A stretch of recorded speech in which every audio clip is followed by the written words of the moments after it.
கர்த்தருடைய நாமம் மையப்படுவதாக. Praise the Lord. கடந்த மாதம் முழுவதும் நம்மை பாதுகாத்தவர் இந்த புதிய மாதத்திலும் புதிய காரியத்தை நமக்கு செய்வாராக. இந்த மாத வாக்குத்தத்த வசனத்தை உங்களோடு இணைந்து தியானிக்க விரும்புகிறேன். வாசிப்போம். ஏசாயா தீர்க்கதரிசி புத்தகம் 41 அதிகாரம் 15வது வசனம். இதோ போர் அடிக்கிறதுக்கு நான் உன்னை புதிதும் கூர்மையுமான பற்கள் உள்ள யந்திரமாக்குவேன். நீ மலைகளை மிதித்து நொறுக்கி குன்றுகளை பதருக்கு ஒப்பாக்கி விடுவாய். கிறிஸ்துவுக்கு மிகவும் பிரியமான அன்பு தேவனுடைய பிள்ளைகளே, கர்த்தர் இஸ்ரவேலுக்கு சொன்ன ஒரு வார்த்தை, இஸ்ரவேல் ஜனங்கள் பயந்திருந்த வேளையிலே தேவன் சொன்ன ஒரு வார்த்தை, உன்னை புதிதும் கூர்மையுமான பற்கள் உள்ள யந்திரமாக்குவேன் என்று கர்த்தர் இஸ்ரவேலுக்கு அன்றைக்கு சொன்னார். அதே வாக்குத்தத்த வசனத்தை இந்த நாள்ல நம்மோடு அவர் பேசுவாராக. அந்த வாக்குத்தத்த வசனம் நமக்கு உறுத்தாவதாக, அது உரிமையாவதாக. இந்த மாதம் நீங்கள் நிச்சயமாக மலைகளை மிதித்து நொறுக்கும்படியாக பரிசுத்த ஆவியானவர் உங்களுக்கு உதவி செய்வாராக. அப்ப இஸ்ரவேல் மக்கள் மலைகளை பார்த்து கொண்டிருந்தார்கள். மலை என்பது அவிசுவாசத்தை குறிக்கிறது, மலை என்பது பிரச்சனைகளை குறிக்கிறது, போராட்டங்களை குறிக்கிறது. இப்பொழுது தேவனுடைய வாயிலிருந்து சொன்ன ஒரு வார்த்தை, நீ மலைகளை மிதித்து நொறுக்கி குன்றுகளை பதருக்கு ஒப்பாக்கி விடுவாய். இந்த மாதம் நீங்கள் மலைகளை ஜெயிக்கும்படியாய் கர்த்தர் உதவி செய்வாராக. வியாதியிலிருந்து வெளியே வரும்படியாய் கர்த்தர் உதவி செய்வாராக. கடன் பிரச்சனை போராட்டங்களிலிருந்து வெளியே வரும்படி கர்த்தர் உங்களுக்கு உதவி செய்வாராக. அதுல சொன்ன ஒரு வார்த்தை, உன்னை கூர்மையான பற்கள் உள்ள யந்திரமாக்குவேன். இப்ப ஒரு காரியத்தை மாற்ற விரும்புகிறார். என்ன மாற்ற விரும்புகிறார் என்றால், இப்பொழுது தேய்ந்து போன பற்கள் ஷார்ப்னஸ் இல்ல. இப்ப அது மலைகளை வெட்ட முடியாது. அந்த கிரஷர் மலைகளை உடைக்க வாய்ப்பு இல்லை. இப்ப அந்த உளியை நல்ல பாயிண்டா மாற்றுகிறார். ஆமென் சொல்லுங்களேன். இந்த மாதம் ஸ்தோத்திரம், தேய்ந்து போன காரியங்களை மறுபடியுமாய், தேய்ந்த நிலா, தேய்ந்து போன தேய்பிறை, இப்ப மறுபடியுமாய் உன்னை பூரணமாக ஒரு பௌர்ணமி போல, பூரண நிலாவை போல கர்த்தர் மாற்றுகிறார். ஆமென் சொல்லுங்களேன். இப்ப இஸ்ரவேல் மக்களை பார்த்து சொன்ன ஒரு வார்த்தை, உன்னை புதிதும் கூர்மையுமான பற்கள் உள்ள யந்திரமாக்குவேன்.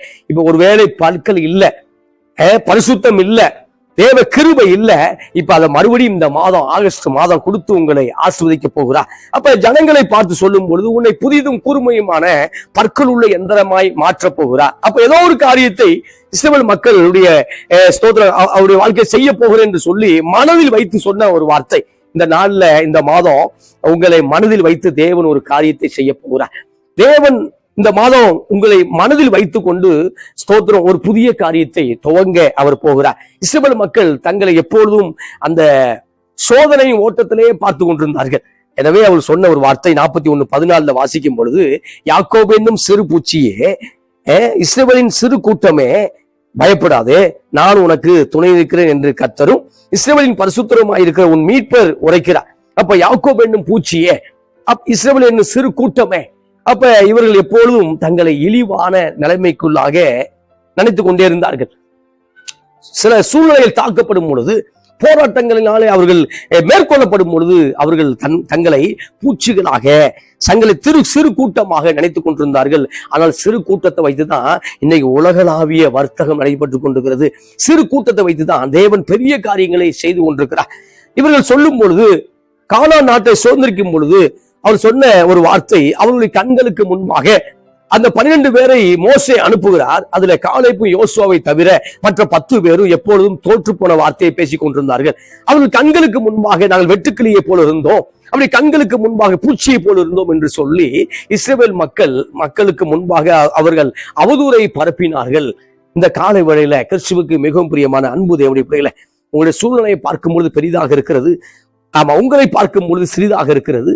ஆனால் ஒன்றுக்கும் கவலைப்படாதபடிக்கு உலகத்தில் இருப்பவனை காட்டிலும் நமக்குள் இருக்கிற பெரியவர் என்று நீங்கள் சொல்ல பழகும் பொழுது அந்த பிரச்சனையிலிருந்து நீங்கள் வெளியே வர முடியும். ஆமென் சொல்லுங்களேன். இந்த நாள்ல நம்முடைய மூளை அறிவுக்கு சில காரியம் எட்டாமல் இருக்கலாம். Praise the Lord. மூளை அறிவுக்கு சில காரியங்கள் கணிக்க முடியாத காரியங்களாக இருக்கலாம். ஆமென் சொல்லுங்களேன். ஆனாலும் தேவனால் கூடாத காரியம் ஒன்றுமே இல்லை. அவர் நிச்சயமா இந்த மாதம் உங்களை பூரண ஸ்தோத்திர ஆசீர்வாதத்துக்குள்ளாக அவர் நடத்தி செல்ல முடியும். அப்ப இந்த மக்கள் சொல்லக்கூடிய வார்த்தை, நான் பூச்சியாக இருக்கிறேன். ஆமா, 22ஆம் சங்கீதம் 6 வாசிக்கும் பொழுது தேவனை நோக்கி ஆண்டவர் தாவீது கதறி முறையிடுகிறார். அது இயேசுவை குறித்து சொன்ன அந்த ஸ்தோத்திரம் சங்கீதம் ப்ராபசிக்கு அடையாளமாக இருக்கிறது. அது 22:6 சொல்லும் பொழுது, தேவனே, நான் மனுஷன் அல்ல, ஒரு புழு, நான் புழுவாக இருக்கிறேன், நான் ஒரு மனுஷன் அல்ல அப்படின்னா, ஒரு ஹியூமன் ரேஞ்சுக்கு, மனுஷ ரேஞ்சு கூட நம்மளை மதிக்க முடியல. ஏன்னா எந்த விதமான டேலண்ட் இல்லை, திறமை இல்லை. ஸ்தோத்திரம். அப்ப சுய பரிசோதனை பண்ணி பார்க்கும் பொழுது ரொம்ப மோசமா இருக்கு. டெஸ்ட்ல பார்க்கும்போது சுய பரிசோதனை பண்ணும்போது எந்த விதமான திறமை இல்லை, எந்த விதமான காரியம் இல்லை. அப்ப சொல்லக்கூடிய வார்த்தை, நான் புழுவாக இருக்கிறேன், நான் பூச்சியாக இருக்கிறேன். இந்த காலை வேளையில தேவன் உங்களுக்கு ஒரு அபிஷேகத்தை இந்த மாதம் ஊற்ற போகிறார். தேவன் இந்த நாள்ல ஒரு பெரிய வல்லமை உங்களுக்குள்ள தரப்போகிறார். நீங்கள் எழும்பி பிரகாசிக்க முடியும். ஆமென் சொல்லுங்களேன். நீங்கள் எழும்பி நிச்சயமா எழும்ப முடியும். அப்ப சொல்லும் பொழுது ஆண்டவர் சொல்றாரு, யாக்கோபு என்னும் சிறு பூச்சியே, இஸ்ரவேலின் சிறு கூட்டமே. சிறு கூட்டம் தான். ஒரே ஒரு மனிதன் மூலமாகத்தான் அந்த குடும்பம், ஆபிரகாம் என்கிற ஒரு மனிதன் மூலமாகத்தான் அந்த குடும்பம் அது 400 வருஷத்துல 30 லட்சம் பேராக மாறினார்கள். இன்றைக்கும் இயேசுவை ஏற்றுக்கொண்ட ஒவ்வொருவரும் ஆபிரகாமுடைய சந்ததியாக மாறிக்கொண்டிருக்கிறோம். அப்ப சொல்ல வார்த்தை, பயப்படாதே. இந்த மாதம் பயப்படாதீங்க. பயப்படக்கூடிய சூழ்நிலை வரும்பொழுது பயப்படாதீங்க. ஸ்தோத்திரம். பயம் எல்லா நேரத்திலும் வர்றதில்லை. பயம் பிசாசு மோதும் பொழுது, எதிர்மறையான செய்திகளை கேட்கும் போது பயம் வருகிறது. விசுவாசத்தை தொலைத்து விடக்கூடிய சூழ்நிலை வரும்பொழுது பயம் வருகிறது. ஆனால் கர்த்தர் சொன்ன ஒரு, நான் உனக்கு துணை நிற்கிறேன். ஆண்டவர் துணை நிற்கிறார். எப்போதும் இஸ்ரவேலுக்கு ஒரு பேக்கப் இருக்கு. எப்போதும் இஸ்ரவேலுக்கு ஒரு தெய்வத்துடைய வல்லமை பின்பாக காத்து கொண்டிருக்கிறது. இந்த நாள்ல உங்களுக்கு விரோதமாய் ஸ்தோத்திரம் எதிராளிகள் மந்திர சக்தியோடு மோதி கொண்டிருந்தாலும் நீங்கள் பயப்பட வேண்டிய அவசியம் இல்லை. உங்களுக்கு ஒரு பேக்கப் இருக்கு நான் சொல்றேன். ஆமென் சொல்லுங்களேன். உங்களுக்கு ஒரு வல்லமையான தெய்வம் கூட இருக்கிறார் என்று நான் உங்களுக்கு சொல்லுகிறேன். அப்ப ஆண்டவர் சொல்லக்கூடிய வார்த்தை, கர்த்தரும் இஸ்ரவேலின் பரிசுத்தமும் மீட்பர் உரைக்கிறார். பயப்படாத, நான் உங்களை இருக்கிறேன். இந்த மாதம் உன்னை நடத்த விரும்புகிறேன். ஆகஸ்ட் மாதம் ஆச்சரியமான மாதமாக, ஆகஸ்ட் மாதம் உனக்கு ஆலோசனை கொடுக்கக்கூடிய மாதமாக, ஆகஸ்ட் மாதம் உன்னை அன்பாய் நடத்தக்கூடிய மாதமாக இருப்பதாக. ஆமென் சொல்லுங்களேன்.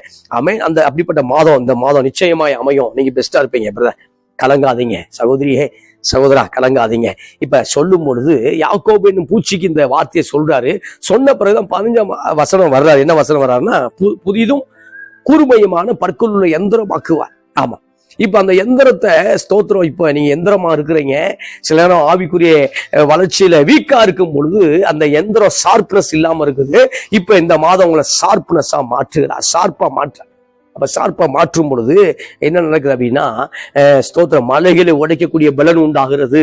ஆமென் சொல்லுங்களேன். உனக்கு இருக்கக்கூடிய இந்த பலத்தோட இப்போ மீதியானியரை என்ன செய்வாய்? இஸ்ரவேல் மக்களை மீதியான் கையிலிருந்து ரட்சிப்பார் என்று ஒரு வார்த்தை வருது கிதியோனுக்கு. அப்ப கிதியோன் புறப்படும்படி சில அடையாளங்களை கேட்கிறார். சில ஸ்தோத்திரம், ஆமா, சில வசனங்கள் வார்த்தையில மறுபடியும் கன்ஃபார்ம் பண்றார். ஆனால் தேவன் சொன்னதுதான். உனக்கு இருக்கக்கூடிய பலத்தோட இப்போ இந்த காலை வடையில, ஆமா, உங்களுக்கு எவ்வளவு வல்லமை இருக்குதோ, எவ்வளவு கிருபை இருக்கோ அதோட போராடுங்க. நிச்சயம் நீங்க மேல வர முடியும். அப்ப ஆண்டவர் சொல்லும் பொழுது அதிலே 16ஆம் வசனம், அவைகளை தூற்றுவாய், அப்பொழுது காற்று அவைகளை கொண்டு போய், சுழல் காற்று அவைகளை பறக்கடிக்கும். நீயோ கர்த்தருக்குள்ளே கலிகூர்ந்து இஸ்ரவேலின் பரிசுத்தருக்குள்ளே மேன்மை பாராட்டி கொண்டிருப்பாய். இந்த மாதம் நீங்கள் மேன்மை பாராட்டி கொண்டிருக்க மாதம். ஆமா, இது வரைக்கும் உங்க குடும்பத்து பரம்பரை குறித்து மேன்மை பாராட்டிக்கலாம், ஜாதி பெருமையை குறித்து மேன்மை பாராட்டி கொண்டிருக்கலாம், சபையுடைய பிராண்டை குறித்து மேன்மை பாராட்டி கொண்டிருக்கலாம், நீங்க போடக்கூடிய ஆடைகள், ட்ரெஸ், ஷூஸ், இதோடைய பிராண்டை குறித்து மேன்மை பாராட்டி கொண்டிருக்கலாம். ஆனா கர்த்தருடைய நாமத்தை மேன்மை பாராட்டும்படி தான் அழைக்கப்பட்டிருக்கிறோம். ஆமென் சொல்லுங்களேன். அந்த அழைப்பு, நீ கர்த்தருடைய நாமத்தை மேன்மை பாராட்ட வேண்டும் என்ற அழைப்பு. அப்ப ஆண்டவர் சொல்லும் பொழுது எதிரிகள் எல்லாம் தூற்றப்படுவார்கள். இந்த மாதம் உங்கள் எதிரிகள் காணாமல் போய் விடுவார்கள். அவர்கள் நீங்கள் பதருக்கு ஒப்பாகி விடுவீர்கள். காற்று அதை கொண்டு போயிடும். ஆமென் சொல்லுங்களேன். பரிசுத்த ஆவியானுடைய காற்று, நீங்கள் துதிக்க நீங்கள் விசுவாசமா இருக்க, பரிசுத்த ஆவியானுடைய காற்று இந்த மாதம் உங்கள் எதிரிகளை ஸ்தோத்திரம் கொண்டு போயிடும். கவலைப்படாதீங்க. ஆமென் சொல்லுங்களேன். அப்ப நீங்க செய்யக்கூடிய வார்த்தை, நீயோ கர்த்தருக்குள்ளே கலிகூர்ந்து, ஆமா, இஸ்ரவேலின் பரிசுத்தருக்குள்ளே மேன்மை பாராட்டி கொண்டிருப்பாய். அப்ப கலிகூற வேண்டும். ஒரு அழைப்பு கொடுக்குற, நீ கலிகூறணும்.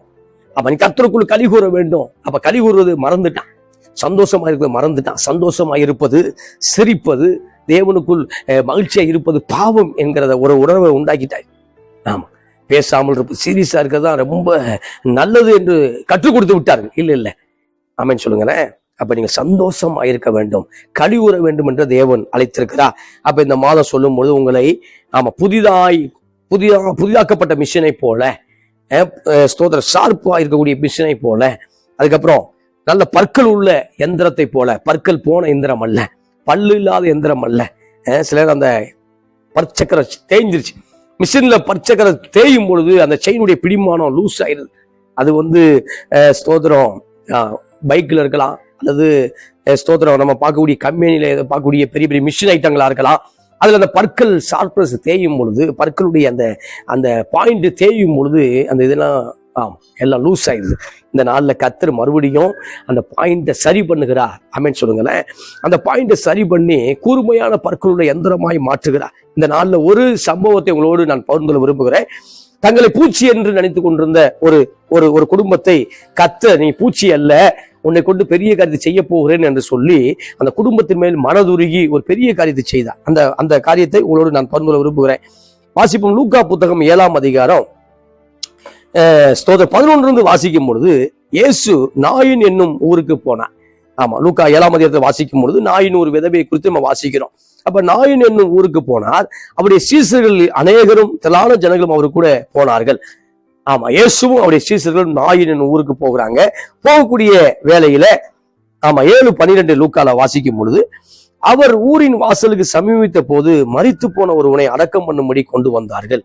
அவன் தன் தாய்க்கு ஒரே மகனாயிருந்தான், அவளோ கைம்பெண்ணாயிருந்தாள். ஊராரில் வெகு ஜனங்கள் அவளோடு கூட வந்தார்கள். இந்த இடத்துல வாசிக்கும் பொழுது நாயின் ஊருக்கு போகிறார்.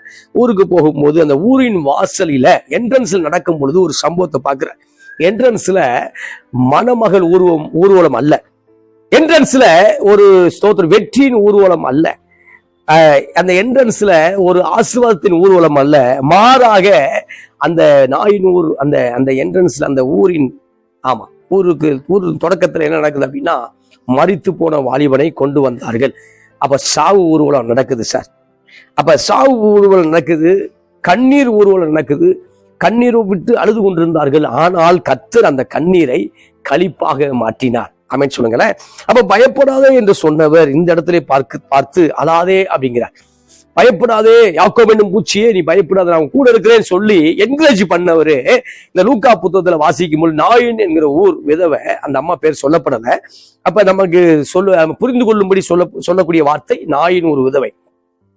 அப்ப அந்த சகோதரி குறித்து பேசும் பொழுது ஆண்டவர் அந்த சகோதரியை பார்த்து அழாதேங்கிறார். அந்த பழைய ஏற்பாடுல வாசிக்கும் போது பயப்படாதே யாக்கோபே அப்படி சொன்னவர் இந்த நாள்ல அழாதேன்னு சொல்றார். இந்த மாதம் உங்களை பார்த்து அழாதேன்னு சொல்றார். பிரச்சனைகள், போராட்டங்கள் உங்களை அளவைத்து கொண்டிருக்கலாம். தனிமையில் நீங்கள் அழுது கொண்டிருக்கலாம். ஆனால் தேவன் இந்த நாள்ல தீர்க்கதரிசனமா உங்களோடு பேசிக் கொண்டிருக்கார். சிஸ்டர், தீர்க்கதரிசனமா உங்களோடு பேசிக் கொண்டிருக்கார். பிரதர், நீங்க அழாதீங்க, கர்த்தர் இன்றைக்கு அற்புதங்களை செய்ய ஆரம்பிக்கிறார். ஆமென் சொல்லுங்களேன். அப்ப நாயின் ஒரு விதவைக்கு அந்த விதவையின் காரியத்தை அற்புதம் செய்தார். அப்ப அந்த ஊர் வாசல்ல சமீபமா இயேசு போகும் பொழுது மரித்து போயின ஒரு வாலிபனை கொண்டு வந்தார்கள்.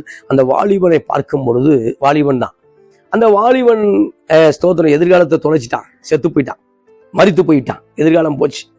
ஆனால் அந்த தாய்க்கு ஒரே மகனாயிருந்தான், ஒரே மகன் தான். அந்த நாட்கள்ல எப்படியும் 10-12 குழந்தைகள் இருக்கும், பிள்ளைகள் வைத்திருப்பார்கள். ஆனா அந்த நாட்கள்ல பார்க்கும்போது ஒரே மகனா இருந்தால், அவளோ விதவை ஆயிருந்தாள், கைம்பெண் ஆயிருந்தாள். இப்ப பார்க்கும் பொழுது இந்த தாய்க்கு எதிர்காலம் அந்த மகன் மட்டும்தான். அந்த தாய்க்கு எதிர்காலம் ஸ்தோத்திரம் தன்னுடைய ஒரே குமாரன் தான். இப்ப பார்க்கும் பொழுது அந்த எதிர்காலம் நசுக்கப்பட்டாயிற்று, இந்த எதிர்காலம் வேரோடு பிடுங்கப்பட்டாயிற்று. இப்ப பார்க்கும்போது ஆசீர்வாதமாய் அமைய வேண்டிய மகனுடைய வாழ்க்கை இப்ப பாடையில கிடக்கா. ஆசீர்வாதமாய் அமைய வேண்டிய வாழ்க்கை இன்னைக்கு பார்க்கும்போது ஸ்தோத்திரம் அவனுக்கு அந்த அம்மா என்னென்னமோ பண்ணி பார்க்கலாம் நினைச்சுக்கிறோம், மனக்கோலத்துல நினைச்சு பார்த்திருக்கலாம். இப்ப மனக்கோலத்துல இருக்கக்கூடிய அந்த வாலிபன் மரண கோலத்துல, மரண வீட்டுல, மரண காரியத்துல அந்த இதை பார்க்கிறோம். இந்த நாள்ல நம்முடைய வாழ்க்கையில தேவன் உங்களை குறித்து உயர்ந்த திட்டங்களை வைத்திருக்கிறார். ஆமென் சொல்லுங்களேன். நீங்களா நெகட்டிவா நிறைய எடுத்துக்கிறாதீங்க. நீங்களா தேவையற்ற கற்பனைகள் எடுத்துக்கொள்ளாதீங்க. நீங்களா ஸ்தோத்திரம் சில காரியங்கள் தேவன் விரும்பாத காரியங்கள் எடுத்துக்கொள்ளாதீங்க. பரிசுத்தமான காரியத்தை அசைப்படுங்க. தூய்மையான சிந்தையில தேவன் அசைபாடுகிறார். பரிசுத்த ஆவியான தூய்மையான இருதயத்தில வாசம் பண்ணுகிறார். எனவே உங்களை கொஞ்ச நேரம் சந்தோஷப்படுத்தக்கூடிய அந்த அசுத்தமான எண்ணத்தை விட்டு வெளியே வந்துருங்க. அது டெத்து, அந்த சாவுக்குரிய நினைவாக இருக்கலாம், அல்லது தேவையற்ற சிற்றின்ப எண்ணங்களாக இருக்கலாம். இந்த அசுத்தமான எண்ணங்களை விட்டுட்டு பரிசுத்தமான எண்ணத்துக்குள்ள வாங்க. பரிசுத்த ஆவியான தொடர்ந்து நமக்குள்ள அசைவாடி கொண்டிருப்பார். ஆமென் சொல்லுங்களேன். இந்த மாதம் சில மரண காரியத்தை எழுப்ப போகிறார். இந்த மாதம் கடன் பிரச்சனை எழும்பி வரப்போகிறீங்க. இந்த மாதம் எதெல்லாம் மரித்து கிடக்கிறதோ அது உயிர் பெற போகிறது. நீங்கள் விசுவாசிக்கிறவர்கள் ஆமென் சொல்லலாமே. ஆமென். அப்ப விசுவாசிக்கிறவர்கள் பதறான், விசுவாசிக்கிறவனுக்கு எல்லாம் கூடும். இப்ப மரித்து போன வாலிபனை இயேசு எழுப்ப போகிறார். மரித்து போகக்கூடிய வாலிபனை இயேசு எழுப்ப போகிறார். இப்ப கர்த்தர் அவளை பார்த்து அவள் மேல் மனதுருகி அழாதே என்று சொல்லி, இந்த அம்மாவுக்கு இயேசுனா யாருன்னு தெரியாது பிரதர். இயேசுனா யாருன்னு தெரியாது. இயேசு வருகிறார் என்று கேள்விப்படவில்லை. இயேசு ஒரு தீர்க்கதரிசி என்று தெரியும், இயேசு யாருன்னு தெரியாது. ஆனால் தேவன் அந்த மகள் மேல் மனதுருகினார். இந்த நாள்ல ஒருவேளை இதை பார்த்து கொண்டிருக்கிற உங்களுக்கு இயேசு நான் யாரே தெரியாம இருந்திருக்கலாம். ஆமா, இயேசு ஒரு கடவுள் என்று தெரியாமல் கூட நீங்க இருந்திருக்கலாம். ஆனால் இந்த நாள்ல இயேசுவை நம்பும் பொழுது, விசுவாசமா இந்த காரியத்தை நீங்க நம்பும் பொழுது, நிச்சயமாய் தேவன் இந்த மாதம் உங்களை நடத்த போகிறார். ஆமென் சொல்லுங்களேன். அப்ப கர்த்தர் அவளை பார்க்கும் பொழுது சூழ்நிலை ரொம்ப மோசமா இருக்கு. ஆமா, அவர் எல்லாவற்றையும் அறிந்த ஒரு மனிதனை முன்பாக நிறுத்தி, இயேசு முன்பாக நிறுத்தி அவருடைய டேட்டாவை சொல்லணும் அவசியம் இல்லை, அவருடைய காரியத்தை சொல்ல வேண்டும் அவசியம் இல்லை. அவருக்கு எல்லாமே தெரியும். ஆமா, நம்முடைய நினைவுகளை அறிந்திருக்கிறார், நம்முடைய காரியங்களை அறிந்திருக்கிறார். இப்ப பார்க்கும்பொழுது அவர் என்ன சொல்றாரு அப்படின்னா, ஒரே மகனா இருந்தான், அவ்வளவு கல்விமனா இருந்தால், வெகு ஜனங்கள் அவளோடு கூட வந்தாங்க. வெகு ஜனங்கள் கூட வந்தாங்க. இப்ப பார்க்கும்பொழுது கர்த்தர் மனதுருகிறார். இந்த காலை வேளையை நம்முடைய வாழ்க்கையில மனதுருகிறார். உன் குடும்பத்தின் மேல மனதுருகி, உன் பிள்ளைகள் மேல் மனதுருகி அவர் அற்புதங்களை செய்ய அவர் போதுமானவராக இருக்கிறார். அப்ப ஸ்தோத்திரம். ஆண்டவர் சொல்லும் பொழுது முதல் வார்த்தை அழாதே அப்படின்ற, அவள் மேல் மனதுருகி அழாதே என்று சொல்லி, இந்த நாள்ல அழாதேன்னு சொல்லி உங்களை உற்சாகப்படுத்துறார். அழாதேன்னு சொல்லி நான் உங்களோட இருக்கிறேன்னு சொல்லி இதை கன்ஃபார்ம் பண்றேன். அழாதேன்னு சொல்லும் பொழுது, அப்ப அழாதேன்னு யார் சொல்ல முடியும்? உங்க மேல பரிதாபிக்கக்கூடியவங்க நம்ம சொல்ல முடியும். அழாதே என்று யார் சொல்ல முடியும்னா அவங்க கூட இருக்கவங்க தான் சொல்ல முடியும். இப்ப ஆண்டவர் உங்க கூட இருக்கிறார், இந்த மாசம் கூட இருந்து அழாதே அப்படின்ற, அழாதே சொல்லி 14 வாசிக்கும் பொழுது, கிட்ட வந்து பாடையை தொட்டார், அதை சுமந்தவர்கள் நின்றார்கள். அப்பொழுது அவர் வாலிபனே எழுந்திரு என்று உனக்கு சொல்லுகிறேன் என்றார். அப்ப கிட்ட வருகிறார் இயேசு. கிட்ட வந்து ஆமா பாடையை தொட்ட போது பாடையை வேகமாய் சுமந்து கொண்டு சென்றவர்கள் நின்றார்கள். ஆமா, இந்த நாள்ல மாதிரி பாடியை நேர ஆம்புலன்ஸ் கொண்டு போயிடுறாங்கல்ல, நேர ஆம்புலன்ஸ் கொண்டு போய் வச்சிடறாங்க. ஆனா அந்த நாட்கள்ல பாடியை தூக்கி கொண்டு போவார்கள். ஆமா, தூக்கி கொண்டு போயிட்டு இருக்கும் போதே ஆமா கையை மாத்தி தூக்கி கொண்டு போனோம். அப்ப 4 பேர் சுமந்தாங்க அப்படின்னா அவர் 10 நிமிஷம் சுமந்து கொண்டு இருக்கும் போது அடுத்த ஒரு 10 நிமிஷத்துல இன்னொருத்தர் 4 பேர் மாற்றுவார்கள். அப்படித்தான் சப்பரங்களை தூக்கி கொண்டு போவார்கள். அது எந்த சப்பரமா இருந்தாலும் பரவாயில்ல. அப்ப பாடையில் தூக்கி கொண்டு போகிறவர்கள் சோதர வேகமா தூக்கிட்டு போனோம். ஆமா, இப்ப தூக்கிட்டு கொண்டு போகும் பொழுது இயேசு பாடையை என்ன செய்தார்? தொட்டார். தொட்ட உடனே சுமந்து கொண்டவர்கள் நின்றார்கள். இந்த நாள்ல இதெல்லாம் கையை விட்டு நினைச்சுக்கிட்டு இருக்கோமோ, இதெல்லாம் நம்மளை விட்டு தூரமா போய் விடுமோ என்று நினைத்து கொண்டிருக்கிறோமோ, அதை மேல கையை வச்சு நிப்பாட்டுறாரு. ஆமென் சொல்லுங்களேன். அதை மேல தம்முடைய கையை வைத்து நிறுத்துகிறார். நிறுத்தும் பொழுது ஆமா சில காரியத்தை அவர் தான் நிறுத்த முடியும். ஆமா, சில காரியங்களில ஸ்தோத்திரம் இதுக்கு மிஞ்சி வராது என்று கடலுக்கு ஒரு எல்லையை குறித்தவர். இம்மட்டு வா, இதுக்கு மேல வராதுன்னு சொல்லி கடலுக்கு எல்லையை குறித்தவர். இந்த நாள்ல நம்ம வாழ்க்கையில பார்க்கும் பொழுது சில சூழ்நிலைகள் மிஞ்சி போகுது. ஆமா, மிஞ்சி போய் கொண்டிருக்கு. ஆமா, தலைக்கு மேல வெள்ளம் போகும்போது ஜான் என்ன முளமன்னங்கிறான்ல, இப்ப மிஞ்சி போய் கொண்டிருக்கிறது. அவர்கள் ஸ்தோத்திரம் சுமந்து வந்த பாடையை கர்த்தர் நிறுத்துகிறார். இந்த மாதம் தேவையில்லை பிரச்சனை உன்னை தாண்டி போயிருமோ, ஆமா உன்னை காலி பண்ணிடுமோன்னு பயந்துட்டு இருக்க. இல்ல கர்த்தர் நிறுத்துகிறார். திருசமங்களோடு பேசி கொண்டிருக்கிறேன். கர்த்தர் நிறுத்துகிறார். நிறுத்திட்டு அப்பொழுது அவர் வாலிபனே எழுந்துரு என்று உனக்கு சொல்லுகிறேன் என்றார். வாலிபனை பார்த்து சொன்ன ஒரு வார்த்தை, வாலிபனே எழுந்துரு. ஆமா, வாலிபனே எழுந்துரு என்று உனக்கு சொல்லுகிறேன். அப்பா சொல்ற வார்த்தை உனக்கு சொல்லுகிறேன். மரித்தவன் எழுந்து உட்கார்ந்து பேச தொடங்கினான். ஆமென் சொல்லுங்களேன். மரித்து போன வாலிபன் பேச தொடங்கினான். ஆமா, அவன் தாயிடத்தில் ஒப்புவித்தார். எவ்வளவு நல்ல இயேசு, எவ்வளவு நல்ல இறை மகன், எவ்வளவு நல்ல தீர்க்கதரிசியான இயேசு, ஆண்டவரை இயேசு. அப்ப சொல்லும் போது தாயிடத்துல ஒப்புவிக்கிறார். ஆமென் சொல்லுங்களேன். ஆமா, எடுத்த பொருளை அங்கேயே வையின்றோம்ல, சின்ன பிள்ளையில எடுத்த பொருளை மாத்தி வைக்காதுன்னு சொல்றோம்ல, அதே மாதிரி ஆமா அந்த மகன்கிட்ட அந்த மகன் யாருக்குரியவன்? அந்த தாய்க்குரியவன்.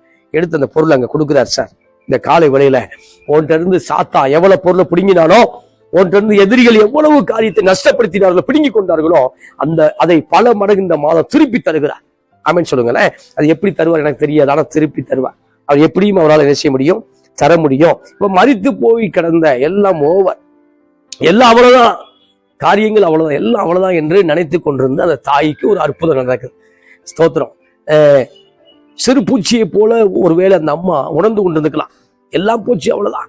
பையனும் போயிட்டான், கணவரும் போய்விட்டான். அவன் வேற பிள்ளைகளும் இல்லை, என் குடும்பம் அவ்வளவுதான் என்று ஒரு வேளை தாய் நினைத்து கொண்டு இருந்திருக்கலாம். அந்த இடத்துல ஆண்டவர் மறுபடியும் ஒரு மறுமலர்ச்சியை கட்டெடுக்கிறார். மறுபடியும் ஒரு பெரிய அற்புதங்களை செய்கிறார். ஆமென் சொல்லுங்களேன்.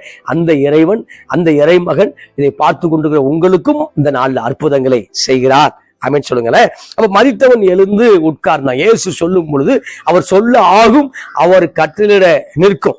ஆமா, அவருக்குள் வாக்குத்தத்தங்கள் எல்லாம் ஆம் என்றும் ஆமேன் என்றும் இருக்கிறது. அப்ப வாக்குத்தத்தங்கள் ஆம் என்றும் ஆமேன் என்றும் இருக்கிறது. அப்ப நிச்சயமாக அவர் சொன்ன வாக்குத்தத்தம் உங்க மேல பலிக்கும். ஆமா, ஏன் அவசரப்படுறீங்க? பொறுமையா இருங்க, காத்துருங்க. ஆமா, காத்துரு, இவ்வளவு வருஷம் காத்திருந்துட்டீங்க, இன்னும் கொஞ்ச நாள், அவ்வளவுதான். ஆமா, எல்லா சூழ்நிலைகள் நிச்சயம் மாறப்போகுது. ஆமா, மகிமையடைய போகிறீர்கள். தேவன் உங்களுக்கு கொண்டு பெரிய காரியங்களை செய்கிறார். இவ்வளவு வருஷம் காத்துட்டோம், இன்னும் கொஞ்சம். ஆமா, தேவன் அற்புதங்கள் செய்ய துவங்கி விட்டார். ஆமா, பாடையை நிப்பாட்டிட்டார்ல, பாடை நிறுத்தின உடனே அடுத்து பேச போறார். என்ன பேச போறாருன்னா, வாலிபனை எழுந்துரு என்று பேச போகிறார். அவன் எந்திரிக்க போறான், அவ்வளவுதான். அதே போலதான் இப்ப சூழ்நிலையை பார்த்து, ஆமா, இப்ப சில குடும்பத்துல பாடையை நிறுத்தி இருக்காரு, சில குடும்பத்துல அலாதே என்று சொல்லி இருக்கிறாரு, சில குடும்பத்துல இப்பதான் நம்ம பார்த்து அந்த லொகேஷனை பார்த்துக்கிட்டு இருக்காரு, சில பேர்த்துல பேசிக்கிட்டு இருக்காரு, சில பேரை எழுப்பிட்டார். ஆமென் சொல்லுங்களேன். எனவே இந்த நாள்ல ஆமா, நீங்கள் மகத்துவமான காரியங்களை பார்க்க போகிறீர்கள், ஆச்சரியமான காரியங்களை பார்க்க போகிறீர்கள். அப்ப மரித்தவன் எழுந்து உட்கார்ந்து பேச தொடங்கினான். அவனை அவன் தாயிடத்துல ஒப்புவித்தான். அப்ப தாயிட்ட கொடுத்துட்டாரு. இப்ப சுத்தி இருந்த ஜனங்கள் சொல்லக்கூடிய வார்த்தை லூக்கா 7:16 எல்லாரும் பயம் அடைந்து மகா தீர்க்கதரிசியானவர் நமக்குள்ளே தோன்றி இருக்கிறார் என்றும் தேவன் தமது ஜனங்களை சந்தித்தார் என்றும் சொல்லி தேவனை மகிமைப்படுத்தினார்கள். இந்த செய்தி யூதேயா தேசம் முழுவதிலும் சுற்றி இருக்கிற திசைகள் யாவற்றும் பிரசித்தமாயிற்று. அப்ப எல்லா இடங்களுக்கும் இந்த நியூஸ் போயிடுச்சு. காலையில ஆமா, தந்தியில மலர்ல காலையிலே அந்த நியூஸ் போயிடுச்சு. அப்ப ஈவினிங்லயும் போயிடுச்சு. அப்ப வேகமா அந்த செய்தி யூதேயா தேசம் முழுவதிலும், இயேசு வசித்த நாடு முழுவதிலும் அந்த செய்தி வேகமாய் கொண்டு செல்லப்படுகிறது. ஆமென் சொல்லுங்களேன். அப்ப எல்லாரும் மயம் அடைந்து மகா தீர்க்கதரிசி அவன் நமக்குள்ளே தோன்றியிருக்கிறார் என்றும் தேவன் ஜனங்களை சந்தித்தார் என்று சொல்லி மகிமைப்படுத்தினார்கள். இந்த மாதம் ஜனங்களை தேவன் சந்தித்தது போல உங்களை சந்திக்கிறார். தேவன் உங்களை சந்திக்கும் பொழுது ஆச்சரியமான நிகழ்வுகள் நிகழ்ந்து கொண்டே இருக்கும். தேவன் நம்மை சந்திக்கும் பொழுது இன்னும் அதிக அப்டேட் வந்து கொண்டே இருக்கும். தேவன் நம்மை சந்திக்கும் பொழுது இன்னும் மகத்துவமான காரியங்களை நாம் பெற்றுக்கொண்டே இருக்க முடியும். எனவே வசனம் வார்த்தை சொல்கிறது, யாக்கோபு என்னும் சிறு பூச்சியே, இஸ்ரவேல் சிறு கூட்டமே, நீ பயப்படாத, இந்த மாதம் பயப்படாத, கர்த்தர் பெரிய காரியம் என்ன செய்ய போறா. ஆமா, உன்னை புதிதும் கூர்மையுமான பற்கள் உள்ள யந்திரமாய் மாற்ற போகிறா. இந்த உலகம் நீ பழைய மிஷின் ஆயிட்டேன்னு தூக்கி போட்டுக்கலாம். இந்த உலகம் நீ அவ்வளவுதான், நீ வேண்டா வெறுப்போடு உன்னை தூக்கி போட்டுக்கலாம். இந்த உலகம் நீ ஸ்தோத்திரம் இனி ஆமா தேர முடியாது என்று தூக்கி போட்டுக்கலாம். ஆனா கர்த்தர் இனிமேதான் உன்னை பயன்படுத்த போகிறா. கர்த்தர் இனிமேதான் உன்னை யூஸ் பண்ண போகிறா. இந்த உலகம் ஒருவேளை உன்னை யூஸ் பண்ணிட்டு வேண்டாம்னு சொல்லியிருக்கலாம். ஆனால் தேவன் இந்த நாள்ல ஸ்தோத்திரம் உன்னை இன்னும் பயன்படுத்தி உன்னை பெரிய காரியங்களை செய்ய போகிறா. ஆமேன் சொல்லுவோமா? ஆமேன். இந்த நாள்ல ஒரு நிமிஷம் உங்களுக்காக ஜெபிக்க விரும்புகிறேன். ஜெபிப்போமா? நல்ல பிதாவே, நன்றியோடு நாங்கள் நம்ம துதிக்கிறோம், ஸ்தோத்திரிக்கிறோம் ஆண்டவரே. இந்த ஆகஸ்ட் மாதம் அற்புதத்தின் மாதமாக இருப்பதாக, இந்த ஆகஸ்ட் மாதம் கர்த்தர் தரக்கூடிய ஆலோசனையின் மாதமாக இருப்பதாக, இந்த ஆகஸ்ட் மாதம் தேவன் நடத்தக்கூடிய அன்பின் மாதமாக இருப்பதாக நாங்கள் ஜெபிக்கிறோம் ஆண்டவரே. இந்த மாதம் முழுவதும் உடைய பிள்ளைகளை ஆச்சரியமாய் நடத்தும்படியாய் ஜெபிக்கிறோம். இந்த மாதம் உடைய பிள்ளைகளுக்கு தேவையான சகல ஆசீர்வாதத்தாலும் நீ நிரப்பும்படியாய் ஜெபிக்கிறோம், ஸ்தோத்திரிக்கிறோம் ஆண்டவரே. இந்த மாதம் பிள்ளைகளுக்கு ஆண்டவரே நீ ஆண்டவரே அவரை நடத்தும்படியாக ஜெபிக்கிறோம். அந்த பிள்ளையுடைய எல்லா தேவையில் சந்திக்கப்படும்படியாக ஜெபிக்கிறோம்ப்பா. ஆண்டவரே வருமானத்தை பெருக செய்யும், தேவைகளை சந்தித்தரணும் ஆண்டவரே. ஸ்தோத்திரம். இந்த நாள்ல இந்த பிள்ளை வாழ்க்கையில் எதெல்லாம் மரித்து போயிருக்கிறதோ அதை மறுபடியும் உயிர்த்தல செய்யும்படியாக ஜெபிக்கிறோம்ப்பா. தொடர்ந்து ஆஸ்வதியும், தொடர்ந்து காத்துக்கொள்ளும்படி ஜெபிக்கிறோம். இயேசுவின் நாமத்தில் ஜெபிக்கிறோம் நல்ல பிதாவே. ஆமேன், ஆமேன். கர்த்தர் உங்களை ஆசீர்வதிப்பார். கர்த்தர் உங்களோடு இருப்பார்.